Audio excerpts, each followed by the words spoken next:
I did promise a little something for everyone, so I thought I'll do something really, really different. And I've not made this before, so it could be quite funny. You may never see it.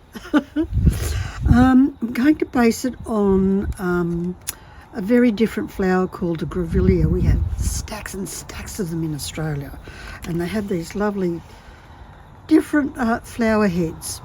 So it starts off with let's make the little curlicues that they seem to have. So what you need for that are these jewellery making pliers that are completely round. You can get the ones that are flat, but they just don't work quite as well. You may want these nylon tipped pliers, because if you want to squish it flat, these don't leave marks. So they're also, if you're lucky, you'll find them in the jewellery making section. And of course something to cut wire with. This is 12 gauge aluminium florist wire. It comes in all sorts of colours, but it's really soft. That's great stuff. Cut yourself off a nice long bit.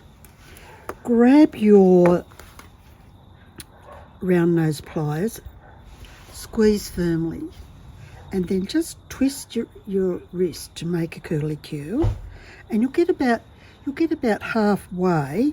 Then take it out, pop it back in and reposition it, and then curl it down. So I'm just going to do simple ones like that. And you probably go, oh, they're the ones used for butterfly antennae.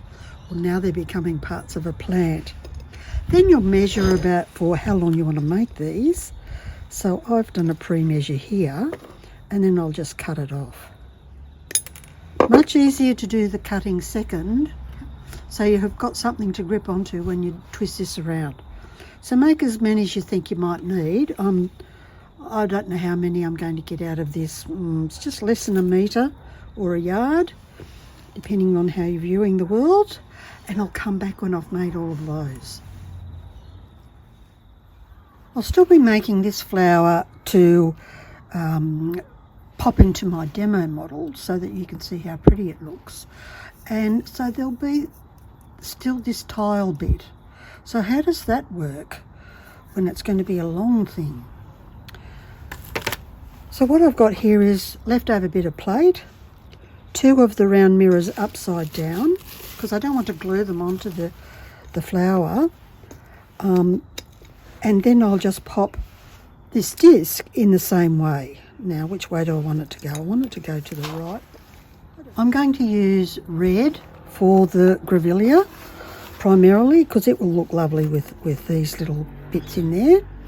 And some green shards or slivers. All of these are my usual chop it up, put it in the tumbler type arrangement. And then these for the leaves.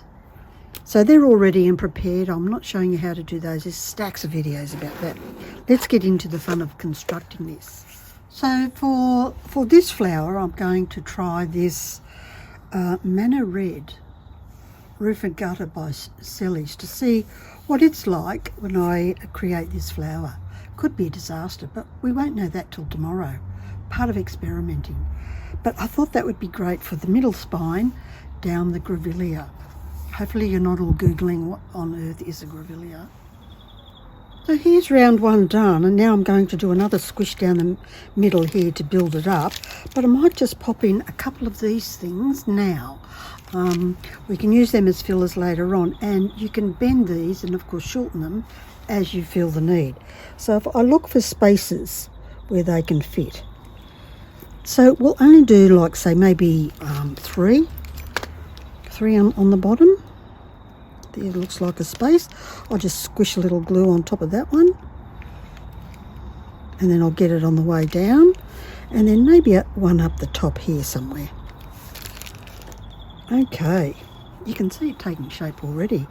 So all the people who know about Grevilleas will be going, oh wow. So now I'm going to squish down the middle, put another row in of slightly shorter ones. So I'll see you when I've done that. Everything's in place now, so we can just press it to where we need it to be, into the shape we want. We can add more tomorrow with a little dab of glue if we find any gaps we need to fill. These little ones here, I cut a third off the bottom to pop in there, and then I've just stuck those little thirds in at the where there's a space, you poke something in it. There's a space right there, so I'm going to poke that in there. Now I might put another one here, looks a bit naked, just there. So cutting off a third and then popping it somewhere in my garden. I shall call it Grevillea Sonja. Enjoy!